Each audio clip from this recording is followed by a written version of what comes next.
Hi friends, today we are going to see the past year NEET questions for the chapter Human Health and Diseases. Okay, so we're going to do the part 1 here. Okay, now let's move to the first question here. Which of the following is not a sexually transmitted disease? And this question was asked in the year 2015. So let's analyze the options that are given here. AIDS, that is called as acquired immunodeficiency syndrome, is a sexually transmitted disease. Trichomoniasis is also a sexually transmitted disease. Option D, syphilis, is also a sexually transmitted disease.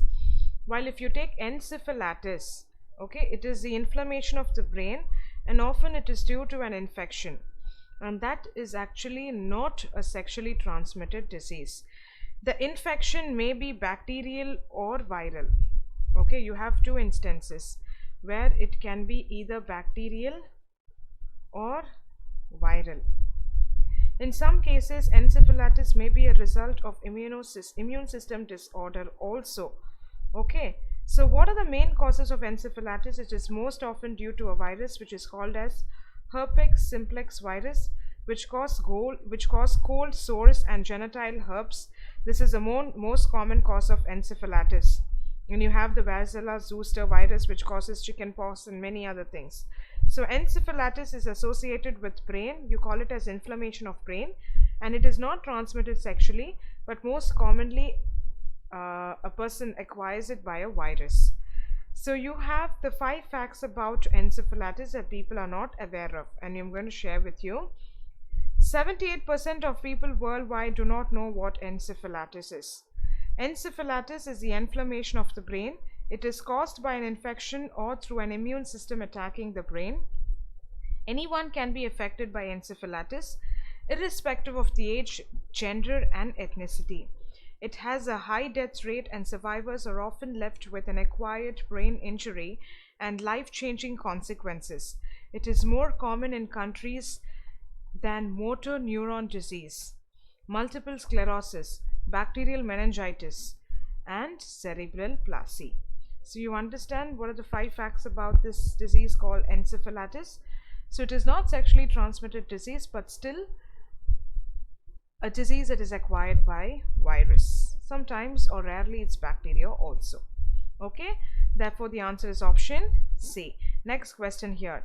The active form of Entamoeba histolytica feeds upon dash. Awesome. Okay, so what is this Entamoeba histolytica? It is a protozoan which causes amoebic dysentery. Entamoeba histolytica is found in the colon, and it feeds on mucosa and submucosa as well as the phagocytosed RBC, that is erythrocytes. So this amoebic dysentery, if you see, it is caused by the protozoan that I mentioned here, which is Entamoeba histolytica. So if you talk about this particular protozoan, it's an anaerobic parasitic amoebozoan, part of the genus Entamoeba, predominantly infecting humans and other primates, causing amebiosis, which is called as amoebic dysentery. Entamoeba histolytica is estimated to infect about 50 million people worldwide. This infection is estimated to kill more than 55,000 people here. Okay, fine. So 1 minute. As I said, this is actually an infectious protozoan which seems to cause many kind of disorders in a person. And here if you see, it is mostly how do you come into this contact? If you see, it's mostly because of the contaminated food and water. To treat this invasive amebiosis, you are given metronidazole, which is recommended even for amoebic liver abscess. You also have tindazole. You have many drugs which are incorporated for this particular disease called as Entamoeba histolytica. Therefore, the right answer to this question is option D, and you also have the picture of Entamoeba to your right side. Yeah, that's how it looks. Fine, now let's move to the next question here. Match each disease with the correct type of vaccine. Okay, this is a very easy question, I think. Let's discuss now. Tuberculosis, whooping cough, diphtheria, polio. Tuberculosis is actually incorporated in BCG, and has an inactivated bacteria. In whooping cough, if you see, it's a vaccine that uses killed pathogens, that is Bordella persuasis, pertussis, or whatever you call it as, which causes whooping cough. And DPD stands for diphtheria, pneumonia, and what is the other one? It's a toxoid. Okay, it's a toxoid. Diphtheria toxoid is present. Then Sabin, for polio we use a vaccine that has inactivated virus. So now which will be the right answer now? Option B. Tuberculosis stands for harmless bacteria. Whooping cough stands for killed bacteria. Diphtheria stands for inactivated toxin.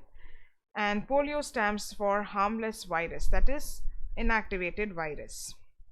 Okay, so all these are very prevalent diseases and their vaccine usually incorporated when very small age of the kid. Okay, next question here. So what's the next question here, which was asked in the year 2015? Which of the following endoparasites of human does show viviparity? So what is viviparity? Giving birth to young ones. So we also saw saw vivipary in plants, in fruits, where the seeds germinate inside the fruits. So which is an endoparasite which shows vivipary? If you see, it is Trichinella or Trichinella spiralis or spiralis. So this is an endoparasite, a parasite which is found in human intestine. It is the smallest nematode, producing larvae in large number. These larvae bore the intestine of human. Okay, what do? They bore, it seems. They drill and enter the blood and lymphatic system. Quite serious if it is left unnoticed. Mostly, if you take protozoan diseases, are more prevalent for people, those who don't have basic hygienic habits, or for children. Because children, they won't be aware of what water they are drinking, what food they are eating. They will not be aware if it was closed or something of that sort. So mostly it is prevalent only among these humans, because most of the protozoan diseases are due to contaminated water and food. Okay, because in the olden days, if you see, there was no proper bathroom habits, right? People go out for their bathroom habits. So what happens? They go near ponds, near lakes, and that's how the feces gets mixed with the water. And when that water, without being boiled and when had, it again causes, so it's a contamination. I think you can understand. A person who has infection, the larvae or the eggs come out in their feces. Very, very, very truth. It's the truth actually. So actually they say that these protozoan eggs which are liberated from that infectious person in the feces, they remain alive or active at least for 1 to 2 weeks. So you can see how strong they are. So when this water or the food which is infected or which is contaminated, when it is ingested, these eggs which are still active, they find a source now to hatch and to grow. So this is how the protozoan diseases complete their life cycle. So this endoparasite, if you see, it shows viviparity, that is, it gives birth to the young ones within the host. Okay, therefore the right answer to this question is option B. Now let's move on to the next question here. Fine. Which of the following diseases is caused by protozoan? So I think it's very easy for you to answer. Influenza is caused by influenza virus. Syphilis is caused by bacteria which is called as Treponema pallidum. Blastomycosis, what is it? It's not a protozoan diseases. While a protozoan diseases is babiosis, which is option B. So babiosis is a malarial-like disease caused by the protozoan Babesia. That's why the name babiosis. In this disease, a hemoglobinuric or globinuric fever takes place. So apart from that, if you want to know much more information about this disease called babiosis, see, this is caused by the organism or the protozoan Babesia.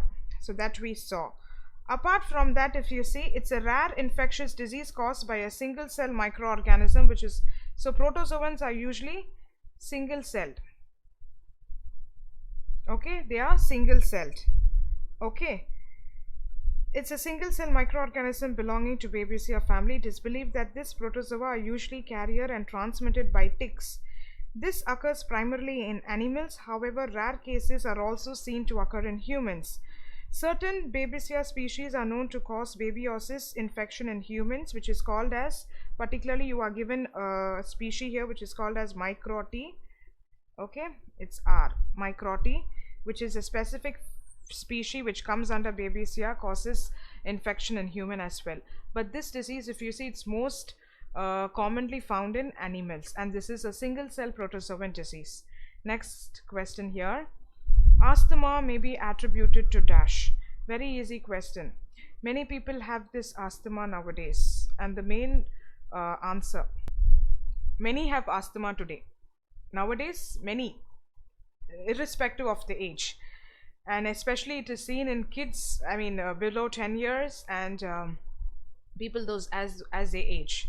The main reason why people get asthma, one big reason is pollution, because the air isn't pure for you to breathe. Okay, so here asthma may be attributed to an allergic reaction of the mast cell in the lungs. So you must have heard what is this mast cell. Any idea what are these mast cells? Are they involved in immunity? Did you ever think about that? See, mast cells can be described or defined as a cell filled with basophil granules found in number in connective tissue and releasing histamine and other substances during inflammatory and allergic reactions.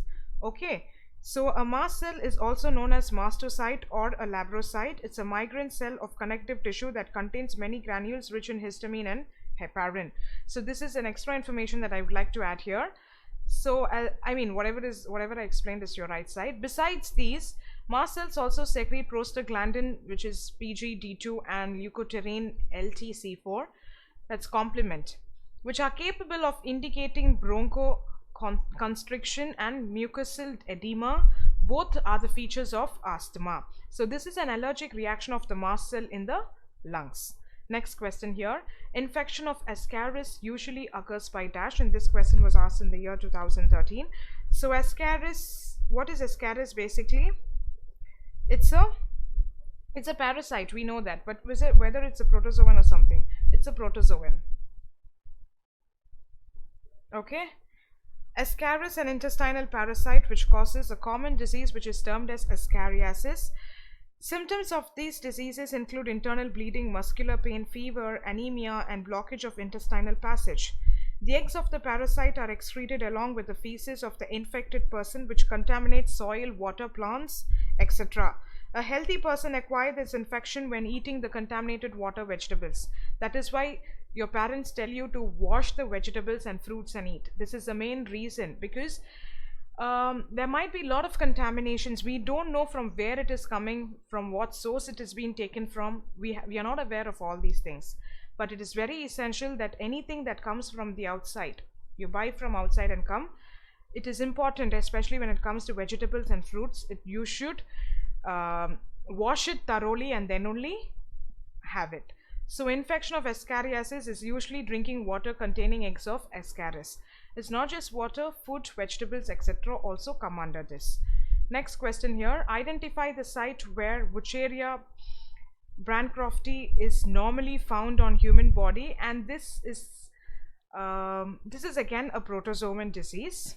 Okay, so what I can add here is, it's actually called as, they are commonly called as filarial worms. They are commonly called as filarial worms, causing chronic inflammation of the organ in which they live for many years.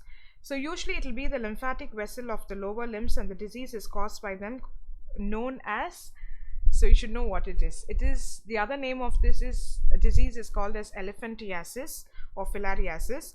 The genital organs are mainly affected, resulting in gross deformities.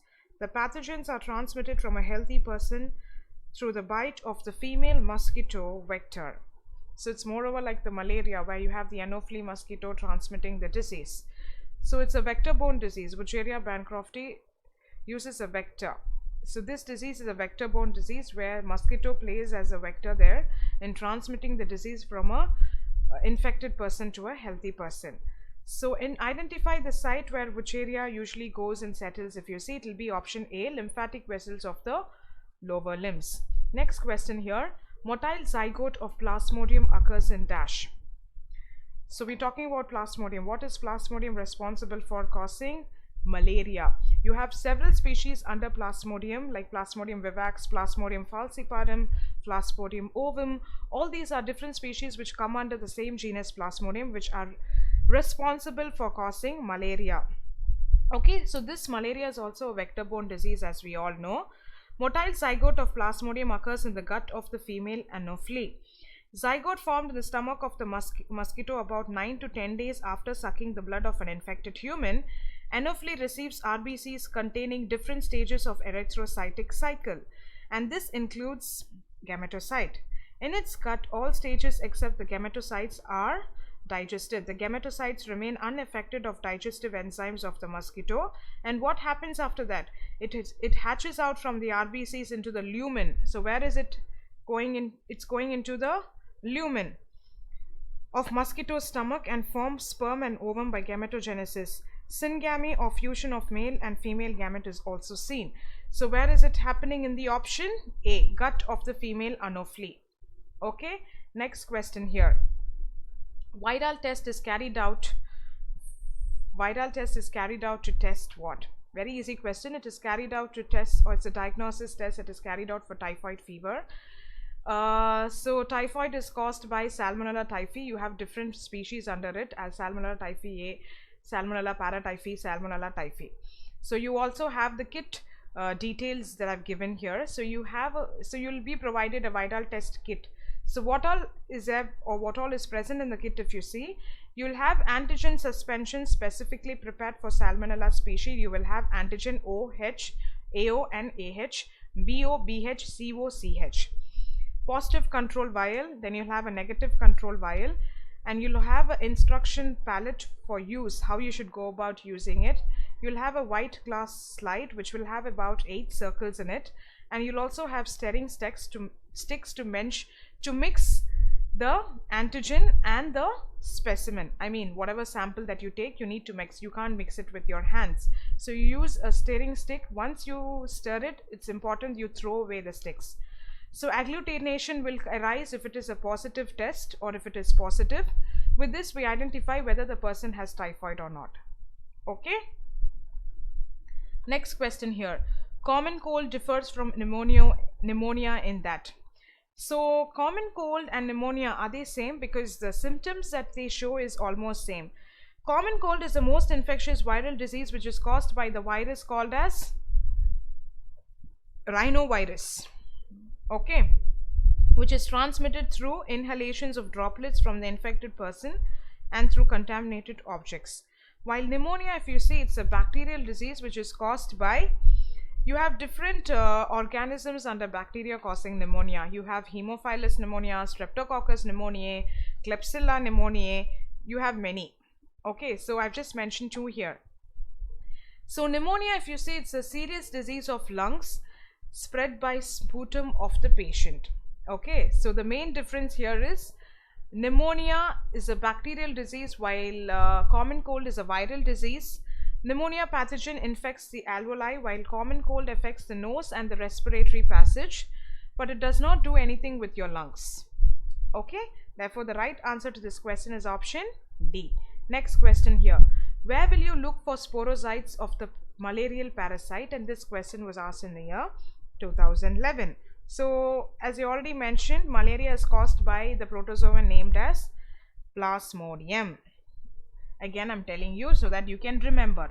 Sporozoites of the malarial parasite are found in the saliva of the infected female Anopheles mosquito. So this is a vector-borne disease, and that's how it gets transmitted from an infected person to a healthy person by the bite of the female mosquito. Therefore, the right answer is option A, saliva of infected Anopheles mosquito.